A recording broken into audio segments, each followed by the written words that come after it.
거든요. 지난주에 했던 거 에덴 동산 동쪽 평원의 울타리를 치신 정원, 그래서 생명나무와 선악과 했는데 임경점이 지난 설교 들어봤어요? 들어봤어요? 네. 빠지면 꼭 들으세요. 네. 생명나무 선악과였는데요. 그 성전은 하나님이 우리의 하늘의 것을 이 땅의 것에 이 땅에 살고 있는 교회에게 건네주시기 위해서 설명하신 계시의 내용이다. 성전이라는 것은 초월을 설명하기 위한 현실의 그림이다. 그렇게 했어서 그 성전을 이제 율법으로 그리고 예수로 설명하였기 때문에 예수 그리스도가 아니고서는 어느 누구도 하나님을 알 수 없고 구원받을 수 없다. 그러니까 우리가요 하나님을 믿으면 예수님을 믿으면 구원받는다 얘기가 너무 익숙해져 있잖아요. 우리 모두들 예수님 믿으시죠? 예수님이 여러분의 구원자라는 걸 시인하시죠? 그 말 자체는 되게 중요한 말이에요. 예수를 믿어야 돼요. 아까 말씀 나누었던 것처럼 어느 개척교회 젊은 우리 집사님 청년들은 열심히 주일날 전도하고 홍보하신다. 그 자체가 나쁜 건 아니에요. 근데 온땅교회는 그거를 제가 게을러서 안 하는 게 아니에요. 성도님들을 이렇게 독려 못해서 안 하는 게 아니에요. 그렇게 안 하고 못하는 이유가 있어요. 왜 그런지 아세요? 그러니까 우리가 흔히 생각하기에 이렇게 육체를 가지고 열심히 노력하고 애쓰는 그 일이 교회 일이라고 생각하는데요. 맞아요. 중요한 일인데요. 진짜 중요한 교회 일은요. 뭘까요? 이 말씀을 잘 듣고 그 내용을 내가 받는 거예요. 그것처럼 힘들고 어려운 일이 없어요. 그게 제일 중요해요. 그러니까 그런 일이 의미 없다. 별로다가 중요합니다. 홍보해야죠, 교회를. 근데 그걸로는 사람이 복음을 듣지 못해요. 그냥 우리가 아까 나누었던 것처럼 저 교회 목사님과 성도님들은 열심히 일한다. 애쓴다. 그거는 돼요. 그치요? 네. 근데 사람은 그걸로 복음을 받아들일 수 있는 존재가 아니에요. 되게 고약해요. 사람 마음이요. 원래. 미묘해요. 그래서 가장 중요한 주님의 일은 내가 그 아버지의 말씀을 잘 듣고 그 말의 내용을 담는 거예요. 그러니까 예수를 믿으면 구원받습니다 라는 그 얘기는 진리인데 그 뭐가 문제예요? 예수 천당, 불신 지옥 맞지요? 근데 뭐가 문제예요? 예수가 누군지 알아요, 몰라요? 모른단 말이에요. 그러니까 모르는 그 예수를 죽자고 믿으니까 그 믿음의 내용이 뭐가 되겠어요? 이상하게 왜곡되는 거예요. 지금도 명동에 가면은 그 빨간 할아버지 계시다며요. 피켓 들고 예수 천당 불신지옥 어떠세요, 느낌이? 되게 열정적이시고 순수하시고 그렇지만 그게 왜 문제가 되냐? 물론 이제 어떤 전도적인 측면도 있지만 그 말을 듣고 그 안에 그 예수를 보면 구원받는데 예수가 누군지를 모르고 천당과 지옥이 뭔지 알아 몰라요. 몰라요. 기껏해야 불교에서 말하는 그 지옥에 가면 혀 잘리고 눈알 뽑히고 막 몸 잘려지는 어떤 그런 이 팔열 지옥의 개념의 지옥을 말하지 성경이 말하는 그 내용이 뭔지 그걸 제가 뭐라 그러냐면 전파 복음이라 그래요. 좋은 말 해주는 거. 권사님 주님 많이 사랑하세요. 예수님 믿으면 복 받아요. 이 가정에 주님의 평화가 넘치기를 축원드립니다. 나쁘지 않죠. 근데 껍데기만 얘기하는 거예요. 그 안에는 내용을 몰라요. 그러니까 말씀을 나누는 건 뭐냐면요. 그 내용을 같이 나누는 거예요. 껍데기만 증거되는 게 아니라 껍데기도 중요해요. 근데 그 내용이 뭔지 사람들이 모른다니까요. 그게 가장 중요한 거예요. 그게 가장 중요한 주님의 일이고요. 가장 힘든 노동이에요. 참 힘든 노동 중에 하나예요. 그 일을 열심히 하시면 돼요. 그 일을요. 그래서 이제 그게 언약의 말씀이고요. 다시 말해서 아래 것을 통해서 선악과와 생명나무요.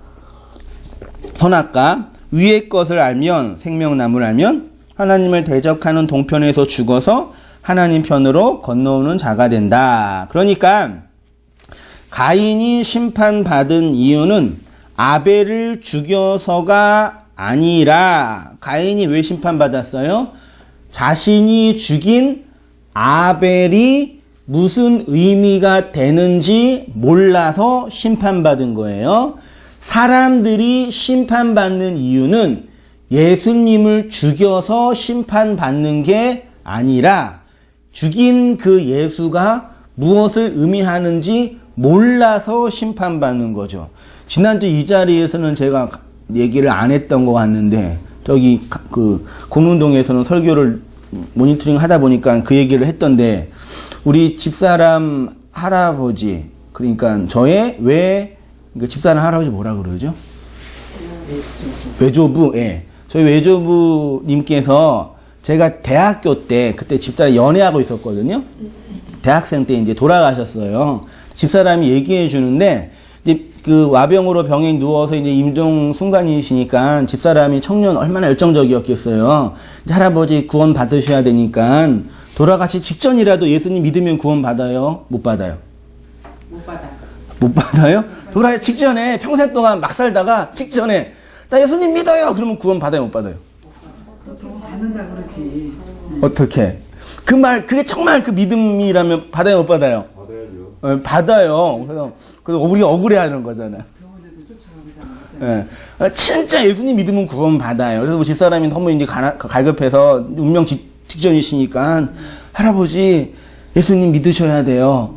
예수님께서 할아버지를 위해서 죽으셨어요. 그 예수님 믿으세요. 그러니까 할아버지가 정신이 혼미하면서도 놀래시는 거야. 안 돼, 아니야.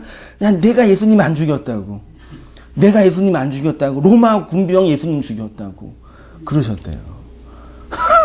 그러니까 모든 사람 마음속에는요, 그 예수의 죽음에 대한 본능적 본성이 있다니까요. 근데 누가 심판받냐면 예수를 죽여서 심판받은 게 아니라 그 이 죽인 예수가 뭔지를 몰라서 심판받아요. 되게 중요합니다. 다시 할게요. 예수를 죽여서가 아니라 죄를 지어서가 아니라 악하게 살아서가 아니라 그 악하게 산 내용이 죄가 뭔지 예수가 누군지 몰라서 심판받는 거예요. 그러니까 복음이라는 게 사람을 거룩하고 인격적으로 바꾸고 변화시키는 기능을 하는 게 아니라 그 예수가 누군지 가르쳐주는 기능이라니까요. 엊그제도 우리 집사람이 이제 우리 담비 어린이집 친구 엄마랑 놀이터에서 이제 놀다가 얘기하다가 하는데 그런 얘기를 농담처럼 했대요. 우리 남편이 목사인데 사람은 변하지 않는다고 하더라. 아니 그래도 교회 다니는 분들 종교인들은 마음이 평안해지고 그러지 않냐 그러니까 몰라 그 사람은 그래 그렇게 얘기했대요. 그러니까 복음이라는 건요.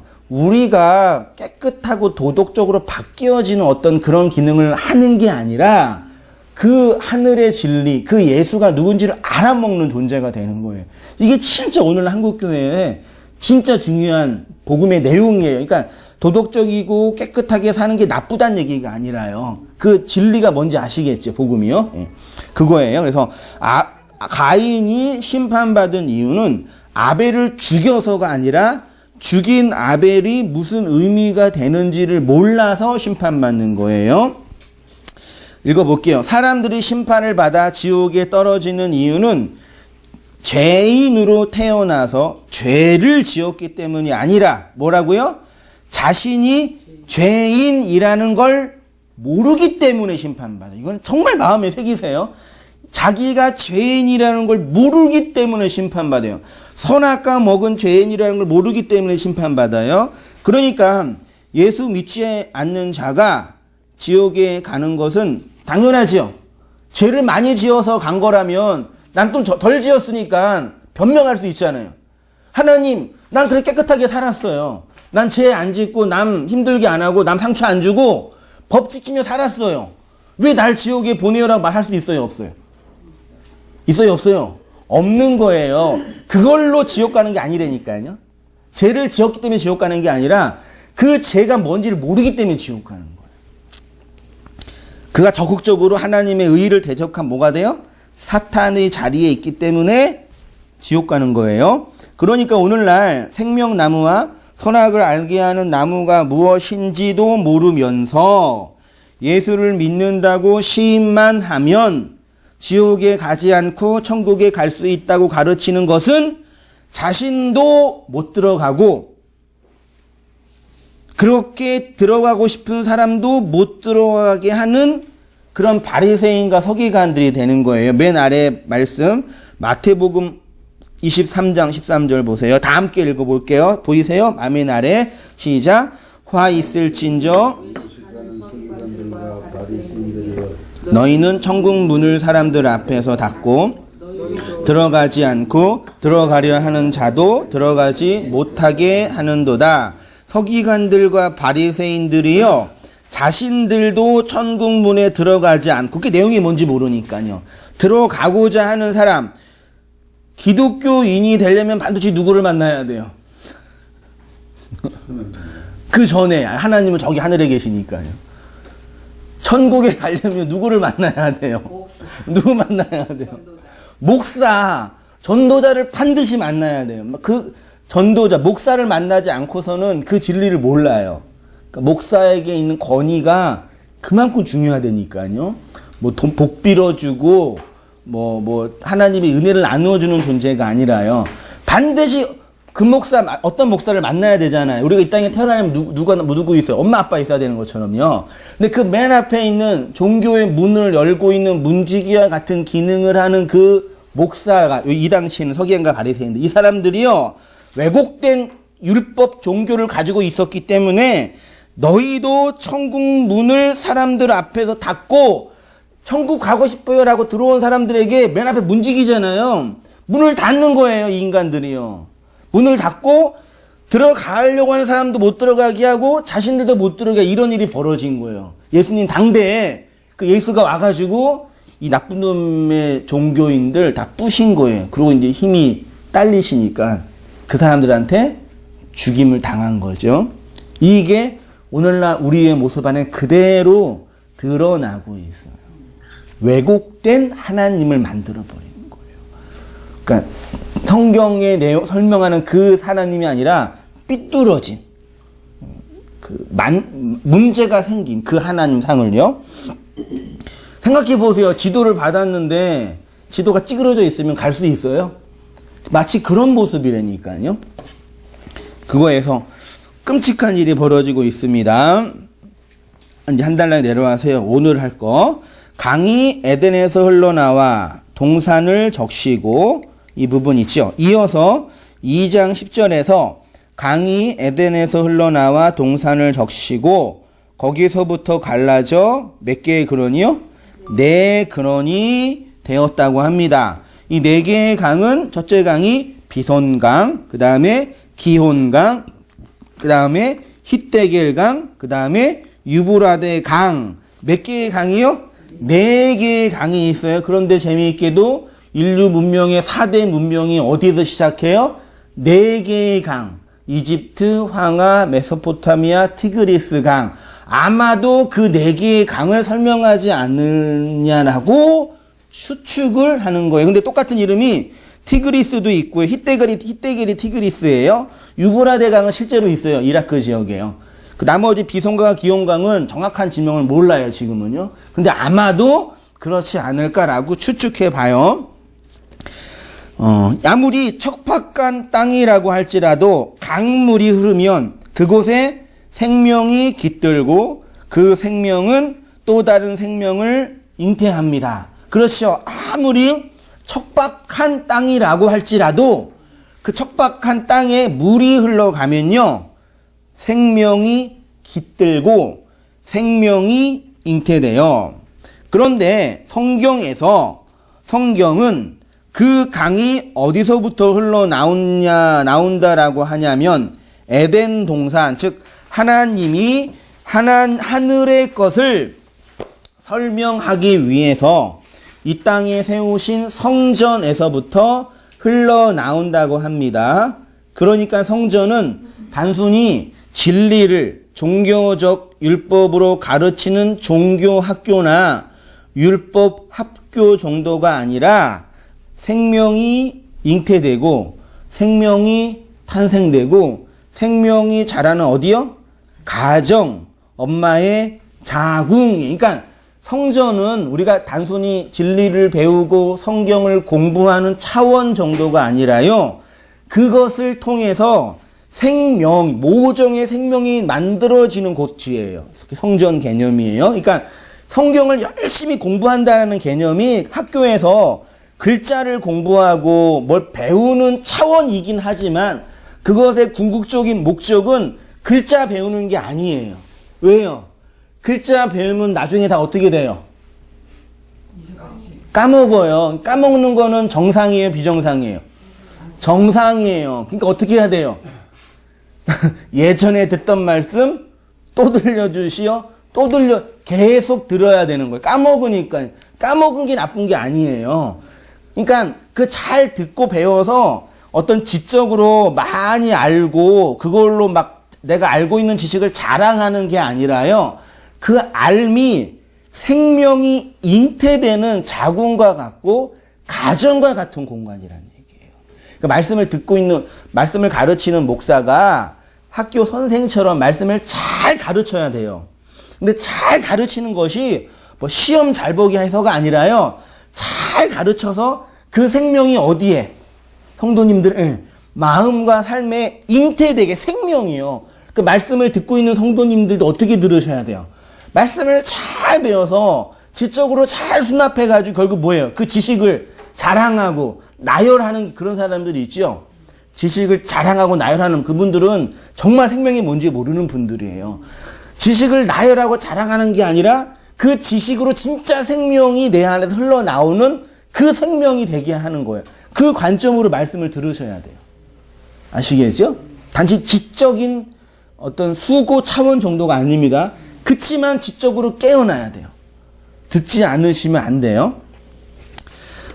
생명은 차가운 아스팔트 바닥에서 그런 곳에서 잉태되고 자라는 것이 아니라 온기가 있는 가정에서 잉태되고 자라기 때문입니다.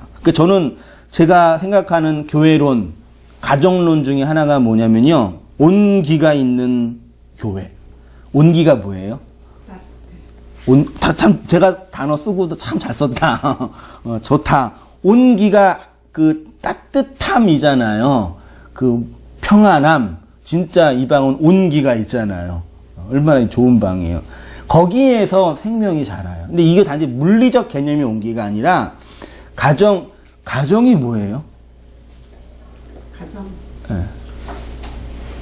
품어줄 수 있는 따뜻한. 그게 뭐지요? 엄마의 가정이? 엄마가 가정이에요? 아니죠. 아빠가 가정이에요? 모여야 가정. 한 사람이 없으면 가정이에요? 안 돼요, 그러면? 그것도 아니죠. 되게 애매한 표현이죠. 근데 진짜 중요해요. 그러니까, 우리가 이 땅에서 진짜 중요한 그 단어나 개념들은요, 잘 개념이 안 잡혀요. 진짜예요. 가정, 이게 잡혀요, 개념이요? 진짜 중요한 것인데 잘 모르죠. 하나님 잡혀요, 개념이요? 근데 그걸 자꾸 우리가 막 형상으로 만들죠. 뭐하다, 가정이라는 것이 왜 온기가 필요하냐면 그 가정의 온기, 울타리 안에서 뭐가 자라요? 아이들이 자라요. 생명. 엄마가 주는 밥으로 자라는 것도 아니고 아빠가 벌어다 주는 돈으로만 자라는 것도 아니죠. 그렇지만 밥 없고 돈 없으면 또 안 되죠. 그렇지만 그걸로서도 또 안 되죠. 그 어떤 엄마, 아빠, 자식과의 그 관계 안에서 생명이 자라요. 그치요? 네. 근데 가정이 온기가 없고 차가운, 뭐라고 하면 좋을까요? 차가운, 뭐가 있어요? 냉랭한 그런 가정에서는요, 애들이 마음이 뭐가 쌓여요? 상처가 쌓여요. 우리 집사람이 이제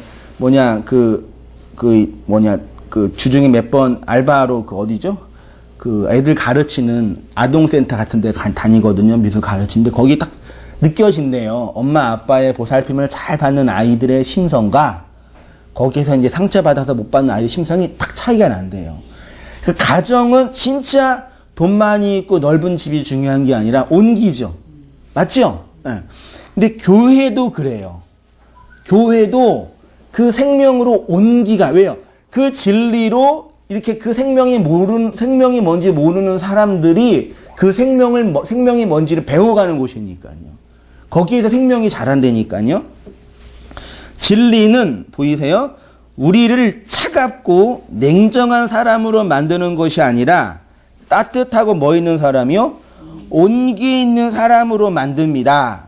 진리는 우리를 차갑고 냉정한 사람으로 만드는 것이 아니라 따뜻하고 온기 있는 사람으로 만들어요. 근데 가끔 우리 중에 진리를 깨달았다. 목사가 제일 위험하겠죠? 진리를 알았다. 그 진리가 뭔지 알았다. 율법주의, 기복주의, 신비주의가 틀린지 알았다. 소위 말해 진리를 깨닫다라고 하는 사람들의 상태를 언뜻 보면은요, 어때요? 차가워요? 왜 그럴까요? 고민이에요, 저도 그게. 뭐 차가운 게 나쁜 건 아닐 수 있지만, 아무튼 차가운 데서 생명을 못 자라요. 그건 분명해요. 뭐가 좀 빠진 게 아닌가 생각이 들어요. 그 진리를 깨닫는 과정 안에서 우리 안에 어떤 독소가 흘러나오지 않을까 그런 느낌이 들어요. 지식으로만 깨달아서. 지식으로만. 뭐 그럴 수도 있겠어요. 정보로만 듣고 내가 몰랐던 정보를 이렇게 알았다라는 그런 자부심 혹은 그 전에 속았다라는 그런 생각. 내가 말씀드렸잖아요. 한번 30년 동안 30년 평생 기복주의에 갇혀 있었던 분이 신비주의에 갇혀 있었던 분이 이런 복음을 듣고 그 교회를 폭파하고 싶었다라는 그런 표현을 하셨다라는 게 속았다. 진리가 그 전에 속았던 나를 보이니까 그런 반응이 나올 수 있다고 쳐요. 근데 그거 안에만 머물러 있으면 절대 안 돼요. 그래서 그 생명으로 내가 하여튼 그 생명으로 온기 있는 그 품이 필요해요. 그러니까 저는 항상 느끼지만 결혼하고 나서 항상 느낀 게 가장의 엄마 아버지의 이 품 울타리 항상 없어가지고 어떻게 해요? 지굽고 싸우죠. 그러면서 배워가는 거잖아요. 근데 교회도 똑같은 것 같아요. 이 교회의 이 품. 그러니까 교회가 전도를 잘한다, 진리를 잘 전한다 그런 개념이 그런 품이에요. 그런 품. 그래서 이게 배워서 이것들을 잘 깨닫고 그동안 몰랐던 것들을 이제 알았다라는 차원에만 머물지 마시고요. 뭐가 있어야 돼요? 우리 성도님 한 분 한 분이 그런 품이 있어야 돼요. 말씀으로 말미암아 뭐 인격과 도덕으로 변한 게 아니라 그런 품이에요. 그래서 진리가 모르는 그 생명이 뭔지 모르는 사람들에게 언제든지라도 그 품으로 그 생명을 나누어 줄 수 있는 그런 그게 진짜 진리를 깨닫는 사람의 특징이어야 돼요. 그걸 추구해야 되고 말씀은 그 지점을 그래야지 그 진리 없는 사람에게 흘려줄 수 있잖아요. 그렇죠? 그겁니다. 그 따뜻하고 온기 있는 사람으로 만듭니다. 유교에서 말하는 것처럼 윤리적으로 착하고 예와 도를 아는 눈치와 염치가 있는 사람이 된다는 것이 아니라 하늘의 생명을 담은 자로 그 생명을 잉태하고 그 생명으로 자라는 자로 있게 합니다. 이런 과정에서 제가 몇 가지 좀 변증을 해볼게요. 이런 과정에서요, 아까 말씀하신 것처럼 왜 진리를 깨닫는 사람이 차갑냐, 그런 느낌이 왜 있냐, 이런 거일 수 있어요. 첫 번째가 현실 추구적 기독교, 두 번째가 초월 추구적 기독교. 저를 보세요. 이 중요합니다.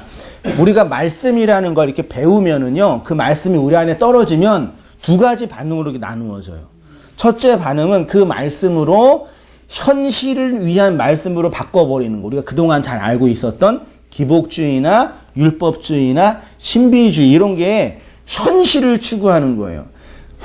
이 현대 기독교 문명에서 가장 현실적인 기독교 분파가 뭔지 아세요? 가장 현실에 부합한 교리를 만들어서 교세를 확장하고 있는 기독교 분파가 뭔지 아세요? 그게 천주교예요. 천주교처럼 현실적인 방식으로 종교를 만든 그런 집단이 없어요. 가장 그러니까 하늘의 초월의 것을요, 이 땅의 것으로 해석해 만들어본 가장 현실적인 거예요. 여기 천주교가요. 그 다음에 말하자면은 그 오순절주의나 그러니까 기복주의, 율법주의, 신비주의는요, 하늘의 초월, 하나님의 능력을 이 땅에 우리에게 필요한 것들로 만드는 거예요. 그래서 하나님은 이 땅에서 모든 인간이 행복하고 평안하고 좋은 관계 속에서 살아가기를 원하시는 착하신 분입니다. 이렇게 만들죠. 그걸 어떻게 표현했냐면 하나님의 능력을 탐하는 방식으로서의 종교생활. 보이세요? 하나님의 능력을 추구하는 방식으로, 내 것으로 당기는 방식으로 사는 생활의 종교 생활이 현실 추구적 기독교라고 치고요. 두 번째가 초월 추구적 기독교라고 해요. 진리가 주는 영향력과 힘이 결국 우리의 현실과 현상과 역사를 뭐해요? 무시하거나 분리하는 쪽으로 가게 만드는 거예요. 어차피 이때 세상은 무너지고 없어질 거예요. 관계도 다 없어질 거예요. 라고 하면서요. 우리가 발딛고 살고 있는 이 세상을 무시하거나 혐오하거나 분리하는 것으로 가는 것이 기복주의나 율법주의나 신비주의보다 우리의 삶을 더 고약하고 비참하게 만듭니다. 이 양극단을 조심하면서 제가 말씀드리고 싶은 건 뭐냐면 중요합니다. 진리를 아는 자가요, 비진리의 세상에서 진리로 살아가는 것은 비진리의 세상과 진리로 사는 나를 분리하는 것으로 정당화하지 않습니다. 나는 이미 진리를 알고 진리가 되었는데 넌 아직도 모르는구나, 이런 식으로 나와 타자를 구분하거나 분리하지 않습니다. 그러니까 종교나 철학이나 모든 부분에서 가장 중요한 부분이 뭐냐면 나와 누구와의 관계, 타자와의 관계. 저를 보세요. 하나님 어디 계셔요? 하나님을 사랑한다. 그 뭐예요? 하나님께 기도한다. 뭐예요? 나의 마음을 하나님께 드린다. 어떻게 설명해요? 저는 하나님에 대해서 말하는 목사인데요. 정말 이런 거 생각할 때마다 미치겠어요. 마음 가운데 다 네. 했어. 마음 가운데? 그럼 내 마음이지 하나님은 아니잖아요. 하나님도 내 마음 안에서 그래. 그렇게요. 네. 그러니까 사회복지 그러면 그 사회복지 대상이 있잖아요. 그치요? 또 뭐 없나요? 그러니까 이 세상의 모든 학문은 어떤 대상이 있어요. 대상. 근데 신학, 하나님은 대상이 있어요? 있지요. 있지요. 하나님 계시죠. 근데 어떻게 설명하냐고요. 하나님이, 성경이 하나님이에요? 아니죠. 그러니까 중요한 게 중요해. 나 밖에 있는 이 타자라 그래요. 철학적으로. 다른 사람, 그걸 성경 이웃을 어떤 관계로 어떻게 해석하느냐가 진짜 중요하다니까요. 그러니까 하나님을 사랑한다 해놓고 그 하나님이 어떻게 우리한테 설명되는지 잘 몰라요. 됐죠? 그러니까 말로만 나 하나님 사랑해요. 나는 주님만을 위해 살아요. 신앙이 좋아요. 이런 식으로 얼버무리면서 이웃, 타자, 나 말고 다른 타자와의 관계 안에서 바르게 정립되지 않는 사람은 문제가 있는 거예요. 이해되시죠? 제가 뭘 말씀드리는지 아시겠죠? 이걸 잘 성립해서 나 알죠? 나와 내 밖에 있는 모든 사람을 타자라 그래. 이게 어떻게 관계를 맺고 살아가냐 이게. 그러니까 하나님을 사랑한다라는 얘기가 나랑 타자와 어떤 관계를 맺으면서 설명되는지를 설명하지 않으면 그 사람이 말하는 하나님은 내 욕망이 만들어낸 하나님이라니까요. 다시 할게요. 나랑 타자, 다른 사람과 바른 관계, 복음적 관계를 설명하지 못하는 상태에서 난 하나님만 사랑해. 우리 교회는 진리만 추구해. 또 없나요? 난 천국을 사모해. 이런 식으로 말하는 거는요. 하나님을 내 욕망으로 투영하는 거예요. 아프리카에서 예수님을 그리면 어떻게 그릴까요? 까맣게 그리겠지. 그래요? 그러면 아시아에서 예수님을 그리면 누렇게 그리나요? 에스키모에서 예수님을 그리면 어떻게 그려요? 털옷 입고 나타나신 예수님. 그럼 어떤 예수님이 정말 진리의 예수예요? 뭘 말씀드리는지 알겠죠? 뭐가 문제냐면 내가 생각하고 내가 기대하는 하나님 상을 딱 만들어 온다니까요. 그게 하나님이라고 하는 거예요. 그거 뭐라 그래, 그걸요? 그 하나님이라는 걸 우상. 내가 욕망하고 내가 바라는 하나님, 목사와 진리를 전하는 설교자는요, 그걸 부시는 거예요. 그러면 보세요. 권사님이 그려내는 그 하나님이 상이 이렇게 있잖아요. 그게 이제 부시려면 뭘 부셔야 돼요? 권사님이 욕망하는 그 하나님을 부시려면 뭘 부셔야 돼요? 나를 그치? 권사님을 부셔야 되는 거예요. 그러니까 목사가 얼마나 어떻게 보시나? 그 욕망을요. 그러니까 내 밖에 투영되는 그 하나님이 이게 가짜 상이잖아요. 보세요. 여기 영화 보시죠? 영화관 가잖아요. 영화관 벽에 영화가 나오죠? 나오는 그 영화관 그 상은 진짜 나오는 거예요? 저거 아무리 저거 때려도 안 없어져. 뭘 없애야 돼요? 여기서 나오는 프로젝트를 없애야 돼요. 요걸 부시면은 저게 없어지잖아요. 그러니까 나라는 존재가 이렇게 투영하는 어떤 상이 이렇게 있단 말이에요. 이게 하늘을 사서 이렇게 쏴보세요. 한번 하나님을. 하늘을 쏴보세요. 어떤 하나님이 나오나. 나올 거 아니에요. 다 달라요, 우리가요. 그쵸? 다 다르는데 진리는 그걸 하나로 만드는 거라니까요. 그러면 뭘 해야 돼요? 진리를 전하는 교사는요. 우리 각자가 욕망하는 그 하나님이 틀렸다는 걸 증명하는 거예요. 성경으로. 그래서 공동체는 한 하나님. 그러니까 시중에 나와 있는 온 단계도 나쁘지 않겠지만 나와 있는 거의 모든 교회 100명의 성도가 앉아서 하나님을 예배하잖아요. 다 자기가 욕망하고 자기가 바라는 하나님을 투영해요. 다 달라요. 그러니까 그게 우상숭배라는 얘기예요. 뭔지 아시겠죠? 그렇게 이제 진리는 우리 안에서 나와 타자와의 그런 관계 속에 설명돼요. 그럼 뭐가 중요한 보세요. 그 진리는 읽어볼게요. 진리를 아는 자와 비진리의 세상에서 진리로 살아가는 것은 비진리의 세상과 진리로 사는 나를 분리하는 것으로 나를 정당화하지 않고 나는 이미 진리를 알고 진리가 되었는데 넌 아직도 모르는구나 하면서 이런 식으로 나와 타자를 분리하거나 구분하지 않습니다. 진리에는 뭐가 있어요? 연속성과 합일성이라는 게 있어요. 어려운 용어 써서 죄송한데요. 한마디로 말하면 내 안에서 어떻게 밖으로 이렇게 나가서 흐름이 있다라는 거예요. 진리 자체는요, 내 안에서 고여 있는 게 아니라 나를 통해서 흘러가서 가요. 그러면 보세요. 제가 이 말씀을 성경과 신학과 책을 통해서 연구를 했잖아요. 흘러 들어왔죠. 흘러 들어가면은 제가 받은 이 말씀과 권사님이 받은 그 말씀이 같아요, 달라요? 같아죠. 그래야지 진리죠. 틀리면 그걸 비진리라 그런 거예요. 그 진리가 흐른다. 그걸 제가 연속성과 합일성 흘러가고요.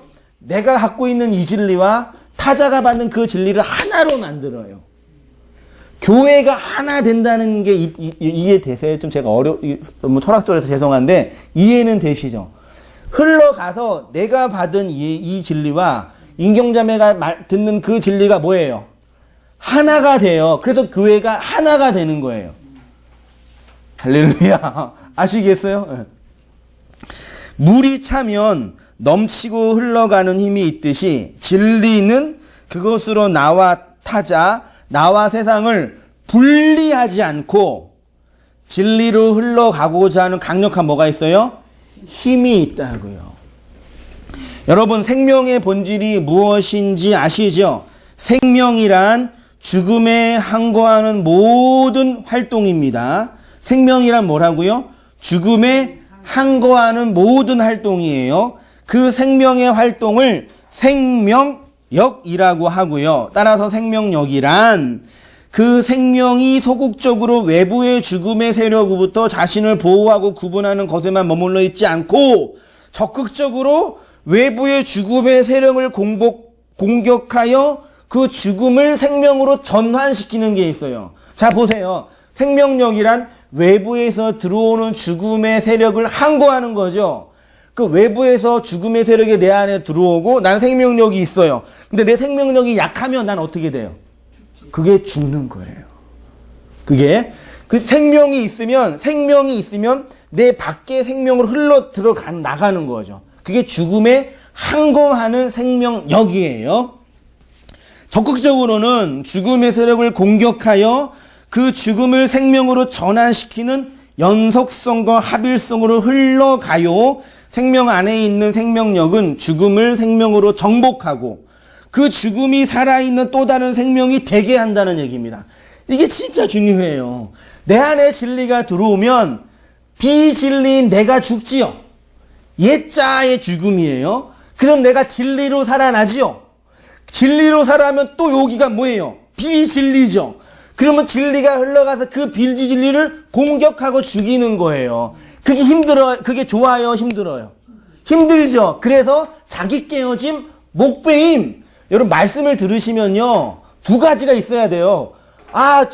함성인 목사가 말하는 그 내용이 내 안에 있다. 요거.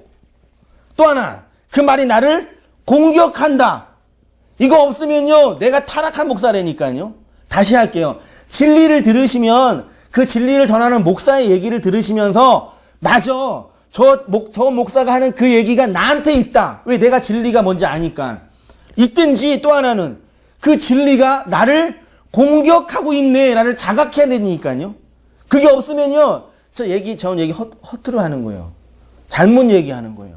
좋은 얘기만 해주는 그런 율법 교사가 되는 거예요. 이 두 가지로 진리가 흘러가는 거예요. 그러니까 지금 보면 다들 힘들어하고 있어요. 그래요? 비롯해서. 그러니까 잘하고 있는 거네. 네, 잘하고 있는 거. 뭐야. 그럴 수밖에 없어요. 그래서 앞에서 말씀을 떠드는 목사가 이렇게 힘들게 있는 거예요. 근데 그걸 누가 또 해야 돼요? 각자 삶 속에서요. 그 진리와 비진리 있죠? 보이세요? 진리는 비진리의 세상과 진리가 되는 나를 구분하거나 분리하는 소극적인 것에만 머물러 있는 것이 아니라 비진리 속으로 침투하죠. 비진리를 진리로 전환시키는 겁니다. 거기에 비진리의 죽음이 동반되기 때문에 비진리로 진리에 속해 있는 내가 진리가 되어가는 과정 속에서 아프고 쓰라리고 고통스러움을 경험하는 것입니다. 내려와서요. 비진리 세상에서 비진리에 속해 있는 여러분이 진리를 배우고 진리를 알고 진리가 되면 그 진리에 의한 뭐가 일어난다고요? 변화가 일어나요. 그 변화의 핵심이 뭐냐면 생명 있는 자, 생명을 담은 자가 돼요. 그러면 생명 있는 자는 뭐냐? 여러분이 우리가 생명이 있으면 뭘로 드러나요? 항상 기뻐요? 항상 웃어요? 도덕적으로 변화돼요? 뭐에 생명 있음이? 죽음에 대해서 항거하는 거라니까요. 진리 있으면요. 비진리에 대해 항거하는 거예요. 이 진짜 중요한데 이거. 생명이 있으면요. 생명 없으면 죽음에 대해서 끊임없이 공격한다니까요. 아기의 뱃속에 생명이 잉태되면 누가 죽는 거예요? 엄마가 죽는 거죠. 그 아기가 태어나서 아기가 먹고 살면 누가 죽어요? 아빠! 아빠가 돈 벌어다 아기를 바치잖아요. 생명은 혼자 못 자란다니까요. 바깥에 생명이 들어와야 돼요. 다 경험하셨잖아요. 인생 사시면서. 그걸 말씀으로 자칫 해석해 보세요. 다 똑같은 얘기예요. 그 변화의 핵심이 뭐냐면 생명 있는 자가 돼요. 생명 있는 것은 죽음에 대하여 저항하고 한 거예요. 그것이 생명력으로 죽음의 세상에서 여러분의 인생 전 존재를 통해서 흘러나와요. 어떻게? 죽음에 대하여 한 거예요. 그래서 죽음에 대하여 항거하는 그 생명이 멈추면 뭐라고요? 죽는 거예요. 신학적으로 재해석해 보세요. 살았다 하는 이름을 가졌으나 실상은 죽었다는 얘기는 뭐예요? 하대교회를 말씀하신 게. 너희가 그 생명과 그 진리를 받았는데 그 생명이 있으면 죽음의 세상, 비진리의 세상에서 그 생명이 흘러가야 되는데 하는 걸 보니까 죽었네. 그 세상의 죽음이 너희 안에 들어와서 교회를 죽여가고 있다라는 초대교회 이야기를 예수님이 비판하신 거라고요. 오늘 우리에게 똑같다니까요. 왜 목사가 타락한지 아시겠죠? 목사 욕하지 마세요. 그러니까요. 당연하다니까요. 생명이 있는데 그 생명력이 흘러가지 못하면 죽음이 들어온다니까요. 그래서 변질되고 변화되고 타락하는 거예요. 마찬가지예요. 다 모든 인간이요. 어떤 한 사람은 특별하게 되는 게 아니라요. 제가 열냈네요. 왜 열내지?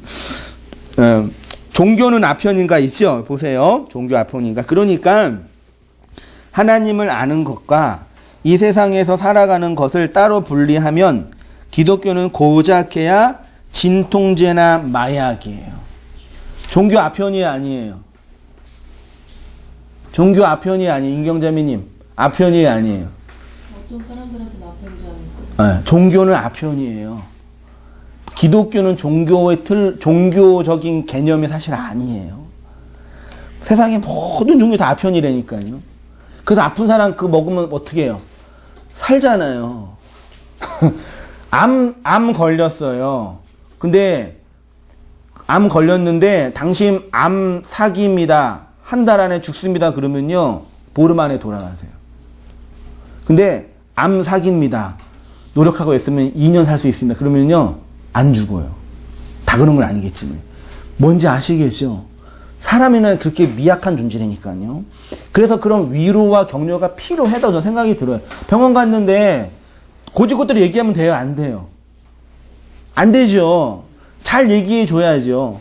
근데 종교라는 게 그런 식으로 사람들을 이렇게 진통해 주는 거예요. 마약 주고 뽕 맞고 히로뽕 맞고 그 가스 맞춰서 핑 돌고 있는 청년들한테 기분 좋지요? 모르시죠? 기분 좋을 거 아니에요. 그 기분 좋은 애한테 너 행복하지? 그럼 모르면 애가 뭐라 그래요? 행복해요 그래요. 기분 좋으니까. 근데 그게 진짜 행복이에요? 마약 먹어서 뿅 돈 거잖아요. 이 땅에서 종교를 추구하는 모든 사람들의 심리가 다 그거라니까요. 마음의 평안, 삶의 위로. 또 없나요? 삶의 기대. 왜 대한민국 사람이 이렇게 로또에 열광하는지 아세요? 안 될 거 뻔히 알면서요. 그거 살면서, 이거 하나 살면서, 여기에 뭐예요? 최소한 하루 동안, 이틀 동안은 뭐가 생겨요?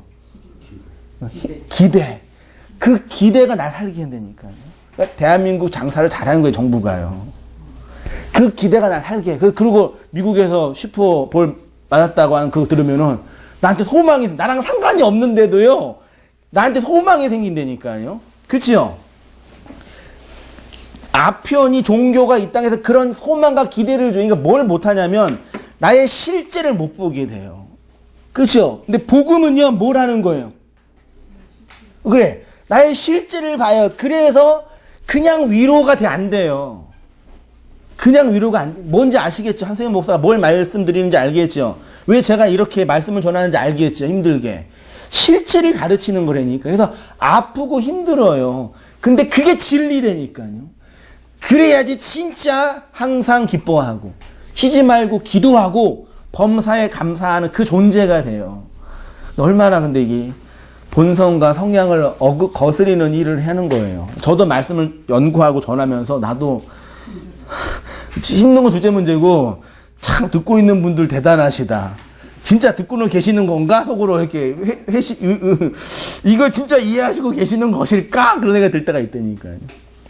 근데 그게 진리예요. 진짜예요. 그래서 더 위로가 필요해, 우리 관계 속에서. 근데 오늘날 이제 기독교가 이제 예고에서 이제 기복주의, 영지주의, 신비주의, 해체 이런 식으로 이제 잘못된 왜곡되고 있다. 제가 그렇게 지금 비판하고 있는 겁니다. 3페이지로 가서요. 욕망이 죽을 수 있는가? 여러분, 사람은 근본적으로요, 자아의 욕망 자체가 죽거나 삭제당할 수가 없습니다. 그 욕망이 힘에 의해서 제압당하거나 왜곡되거나 병적 증상으로 잘못되는 것이지 인간의 욕망 자체는 죽을 수가 없고요. 복음은 그 욕망을 죽이는 것이 아니라 뭐 하는 거예요?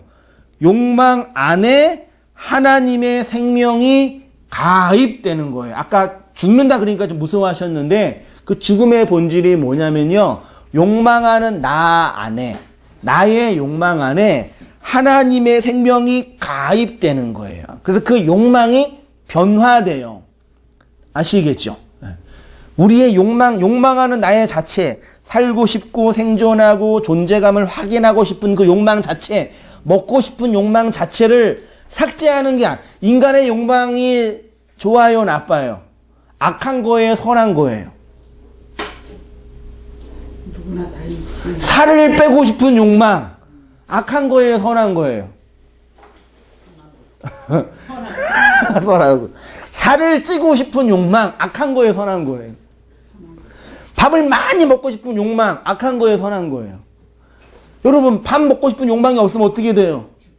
안 돼요, 죽어요. 우리의 욕망이 없어지면 사람 죽는다니까요. 욕망 자체는 나쁘고 좋고 선하고 악한 게 아니에요. 살아야 되니까 살을 빼야지요. 건강하게 살아야 되니까요. 그러니까 기독교가요, 막 돈을 많이 버는 그 욕망이 나빠요? 나쁜 거예요? 좋은 거예요? 나는 열심히 일해가지고 돈을 많이 벌어야 되겠다. 정말 정신없이 살 아프게. 그게 악한 거예요? 선한 거예요? 목사들 기도할 시간도 없이 하면 되겠냐고. 그 욕망 자체는 악하고 선한 게 아니라니까요. 그게 왜 나빠요? 생각해 보세요. 일하시는 여러분이 열심히 일해가지고 돈을 많이 벌어야겠던 그 욕망과 목사가 성경 열심히 연구해서 설교 잘하겠다는 그 욕망이 똑같아요? 달라요? 하나님 뭘 더 좋아하실까요? 권사님, 하나님 뭘 더 좋아하세요? 둘 다 똑같은 거지 않아요? 그치요. 근데 왜 말씀을 깊이 연구하는 목사의 욕망이 선한 거고 돈 열심히 벌려고 하는 이 직업인의 그 자영업자의 그 욕망은 악한 거라고 해요. 그러면 안 되잖아요. 욕망 자체는 선악의 문제가 아니라니까요. 되죠? 근데 그 욕망에 진리가 들어와서 어디로 이끄냐, 그게 문제라니까요. 말씀을 연구하고 교회를 세워가고 개척교회를 해나가고 싶은 목사의 욕망에 악이 들어오면 그 목사가 그 욕망 가지고 뭐 해요? 사람들을 이용해 먹잖아요. 저기 있잖아요. 큰 교회 저쪽에. 목사의 그 욕망을 이용해 먹잖아요. 악이죠? 그죠? 반대도 성립이 된다니까요. 열심히 돈 벌고 가정 세우는 그 욕망 자체에 진리가 들어와서 그 진리로 내 가정을 세워가고 이웃을 섬기는 그게 선이 될 수 있다니까요. 이 구조 아시겠죠? 근데 자꾸 우리는 이 뭐 성경 공부, 기도하는 거, 뭐 봉사하는 거, 뭐 하는 거 그걸로 좋은 거라 그러고 교회 나가서 일하고 노를로 다니고 이건 악이라고 규정해 버리는 거예요. 그러면 뿌리가 깊어져서 그래. 맞죠. 인간은 그만큼 복잡한 존재라니까요.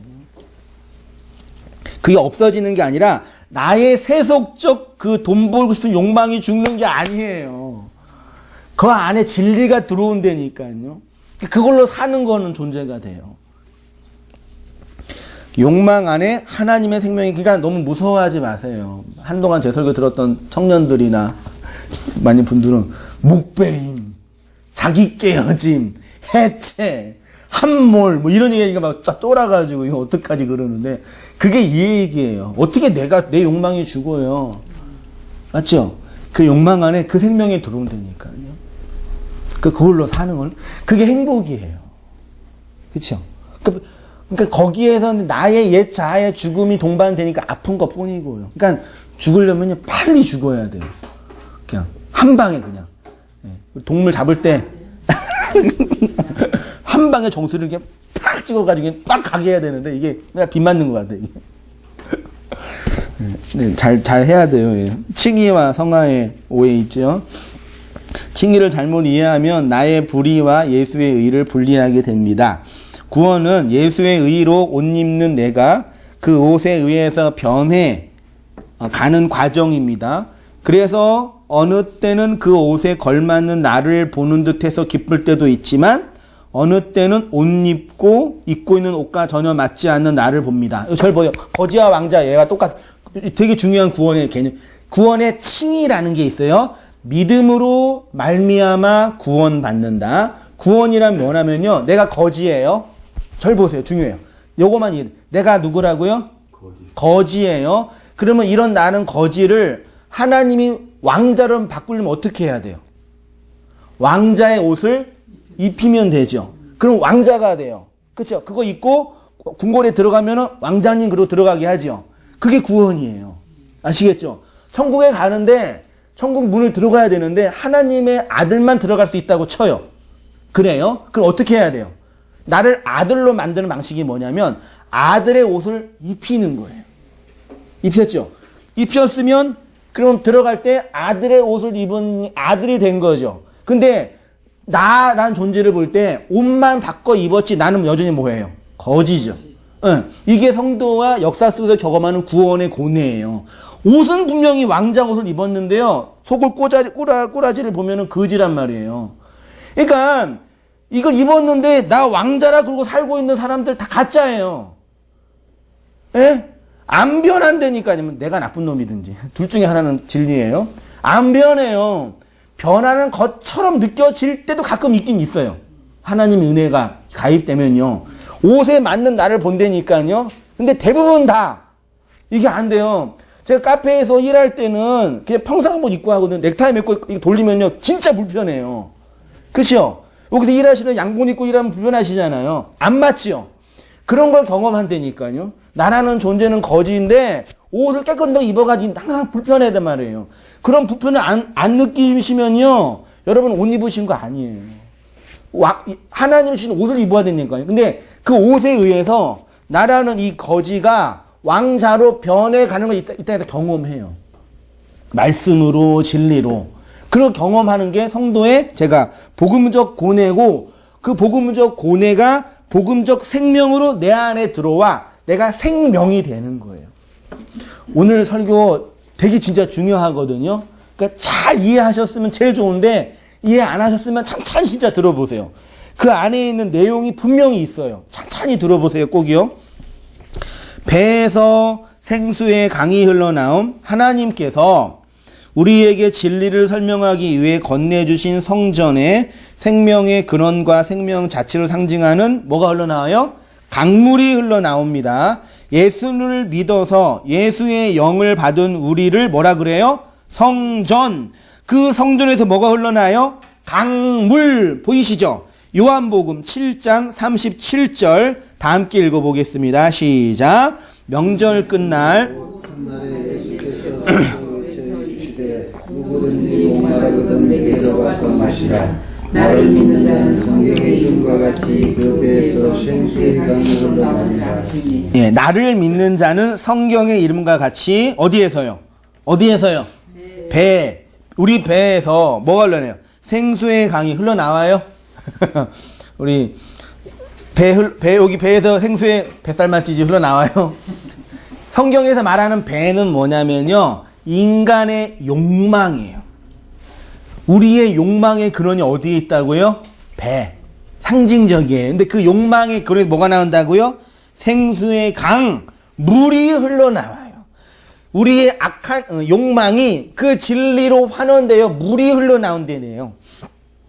여기서 말하는 명절은 초막절입니다. 초막절은 이스라엘 백성의 3대 절기 중에 하나로 유월절과 오순절 다음에 오는 마지막 절기입니다.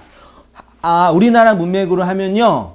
신정은 유월절 그러면 되고요. 초막절은 추석 정도 하시면 돼요. 이 초막절은 한 해 동안 수확한 농작물을 장막에 보관하는 절기이기 때문에 수장절이라고도 하고요. 초막절은 부분적으로 그들의 조상이 애굽을 떠나 광야의 여정 중에 천막에 거한 시절을 기억하기 위해서 지켜졌고요. 부분적으로는 추수와 포도 수확을 마침에 대한 축제와 기쁨의 절기로 지켜졌습니다. 이 초막절을 지키는 동안 이스라엘 백성은 성전에 물을 뿌렸대요. 그 당시에요. 그러니까 예수님 당대도 물을 뿌렸겠죠. 물을 뿌리는 것을 그 관습을 염두에 두고 예수님이 딱 성전 앞에 서가지고 이렇게 말씀하시는 거예요. 명절 끝날 곧 큰 날에 예수께서 외쳐 이르되 누구든지 목마르거든 내게로 와서 마시라. 나를 믿는 자는 성경의 이름과 같이 그 배에서 생수의 강이 흘러나오리라. 그런 거예요. 이 얘기는 성전에서 생명의 강이 흘러나오는 것을 설명하는 거예요. 여기 보이시죠? 성전에서 물이 흘러나옴. 에덴 동산에서 흘러나오는 물. 이렇게 성전에서 흘러나오는 물을 예표하는 것이고 계시록에서 완성될 새 하늘과 새 땅을 상징하는 것입니다. 좀 길지만 보세요. 에스겔 47장 1절 그가 나를 데리고 성전 문에 이르리니 성전의 앞면이 동쪽을 향하였는데 그 문지방 밑에서 뭐가 나와요? 물이 나와 동쪽으로 흐르다가 성전 오른쪽 제단 남쪽으로 흘러내리더라. 그가 또 나를 데리고 북문으로 나가서 바깥길로 꺾여 동쪽을 향한 바깥문에 이르기로 본즉 물이 그 오른쪽에서 스며 나오더라. 그 사람이 손에 줄을 잡고 동쪽으로 나가며 천척을 측량한 후에 내게 그 물을 건너게 하시니 물이 발목에 오르더라. 쭉 날아오다가요. 5절 보세요. 5절이요.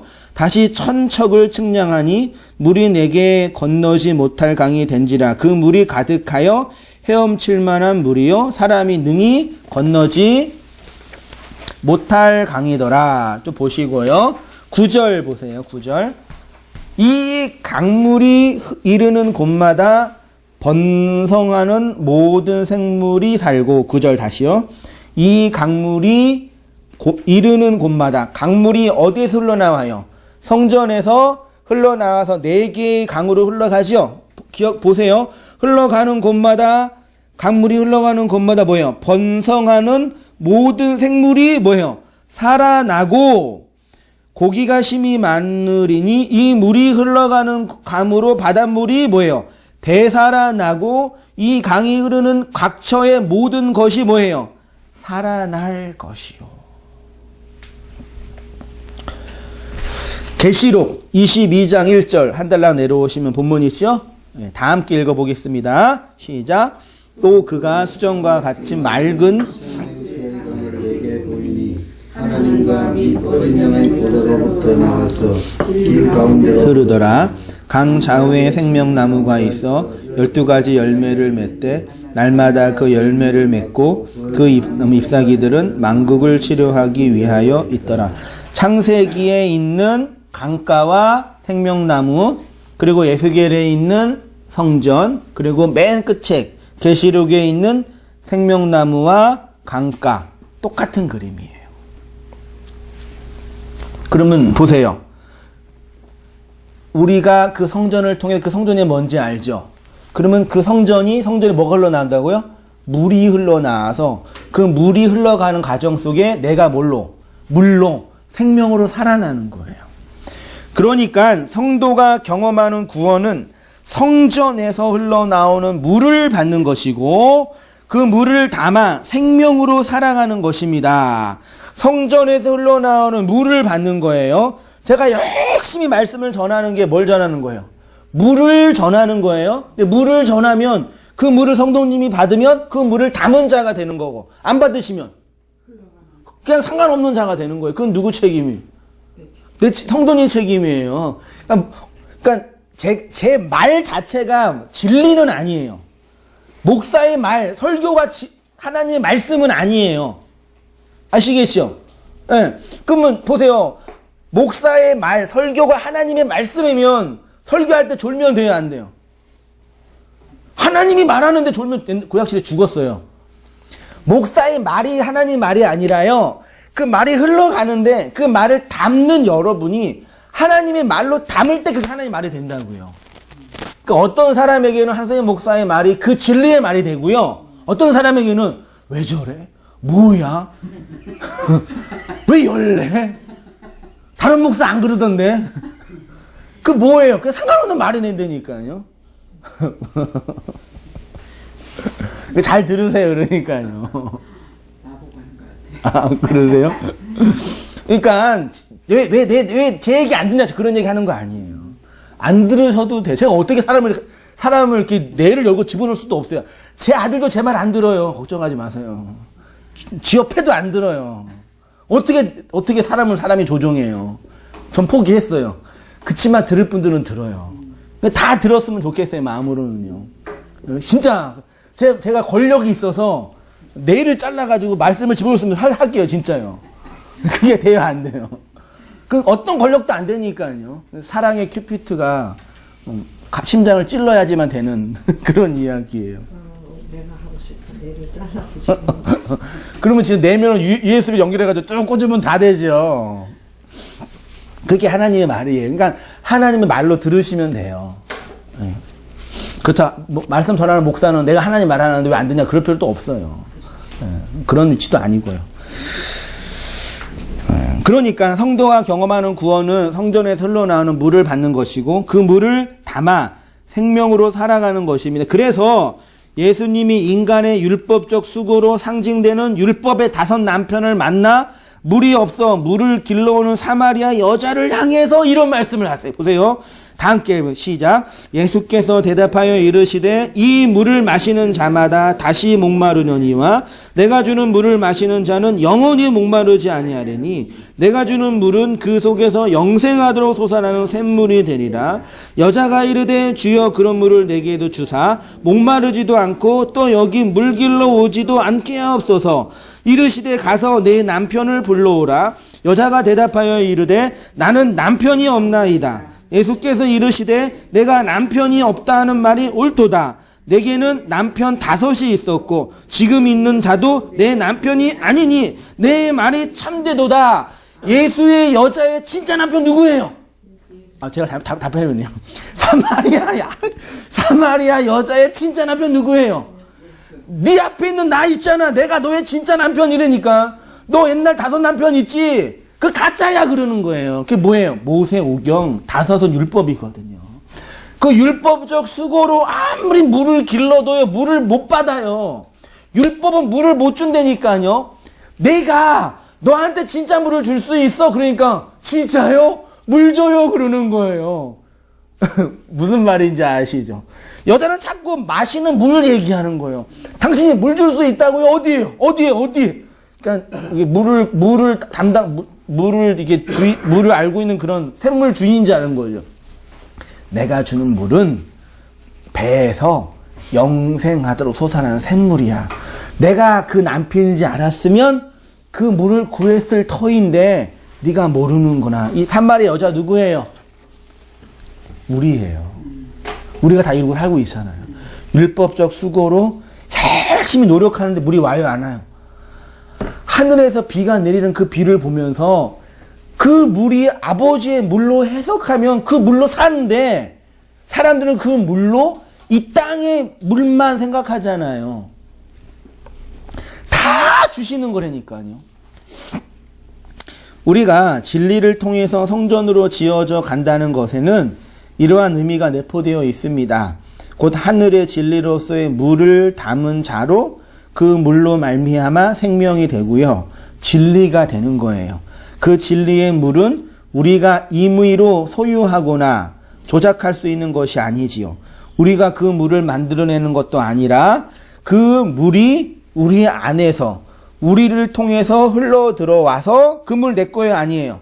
내 게 아니죠. 그래서 흘러가는 거예요.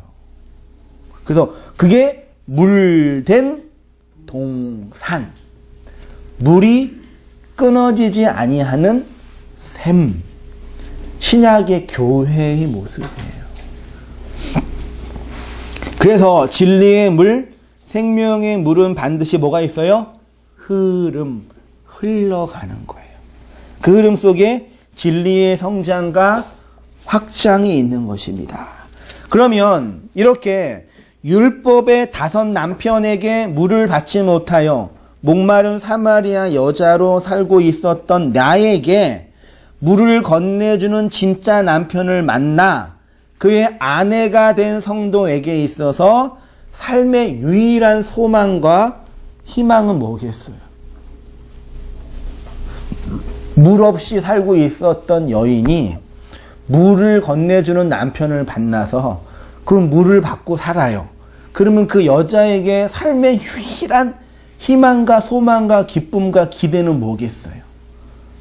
뭐예요? 그치요. 그거 외에는 다른 건 가치가 없고 재미가 없다니까요. 맛이 안 나요. 네. 집에서 맛있게 해준 집사람의 밥을 먹는 남편이 밖에 나가서 뭐 먹으면 맛이 나요? 안 나잖아요. 외식은 한 번씩 맛있어요. 그거는 아내를 위해서, 힘든 아내를 위해서 하는 거고요. 그거 외에는 이 땅의 돈이나 명예나 관계나 내 의의를 드러내는 거에 그게 나빠서가 아니라요. 관심이 없다니까요. 남자가 한 여자를 사랑하고 한 여자를 만나면 다른 여자가 보여요, 안 보여요? 그래도 보이지. 여기 형님만 볼 때, 구별해서. 그 사랑할 때, 예. 진짜 그 여자 사랑할 때, 뜨거울 때, 보여요, 안 보여요? 그쵸. 그러니까 다른 여자가 가치가 없고 예쁘지 않아서가 아니라 그게 사랑의 힘이잖아요. 진리가 우리 안에 들어오면요, 세상에 있는 모든 것들이 가치 없게 보여진다니까요. 이게 소중하니까요. 근데 가치 없게 보여지는데 그걸 무조건 무시하는 거를 영지주의라고 친 거고, 제가 그 생명이 흘러간다니까요. 가치 없는 것으로요. 거기서 기독교의 윤리가 나오고 삶의 방식이 나오는 거예요. 거기에서 육체를 제어하는 그 도덕성이 나오는 거고요. 삶의 유일한 희망은 그 물을 담고 흘러가는 거예요. 그러니까 그거 외에 다른 것으로 희망을 둘 수가 없어요. 이사야 58장 11절, 이건 우리에게 말씀을 통해서 주시는 말씀이라 생각하시면서요, 같이 한번 읽어보겠습니다. 시작. 여호와가 너를 항상 인도하여 메마른 곳에서도 내 영혼을 만족하게 하며 내 뼈를 견고하게 하리니 너는 물된 동산 같겠고 물이 끊어지지 아니하는 샘 같을 것이라.